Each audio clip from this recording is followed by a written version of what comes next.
يا لهوي، ابنك لا يجي يشوف وشي. ثواني خبص انت ازاي يا ماجمة؟ مريض. انت ازاي؟ يا باشا بايجو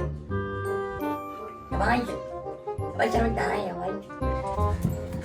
يا بابا في ايه؟ بتجيبنا على مال وشك كده ليه؟ معلش يا بكتيريا جبتك على مال وشك بس الواد ده حرامي. يعني ايه حرامي؟ يعني ابقى ظابط قد الدنيا ويدخل بيتي حرامي؟ يا نهار اسود، هو ابن حضرتك ظابط؟ طب امسك كده. ولا انا متشكل على عزيمة. اثبت هات عنك. قول لي راح فين؟ خد يا يا باشا راح فين؟ يا باشا افهمك. راح فين؟ عندي سريقة في اخر الشارع. ايه؟ خلاص هوديلك سريقة في اخر الشارع. يا باشا والله يا باشا انا بحبك وبفضل اقول له ابنك ده راجل محترم، ده ظابط قد الدنيا. كداب يا بكتيريا. والله العظيم يا جدع اسمع. كداب يا بكتيريا، كان بيقول عليك مسجون من شويه.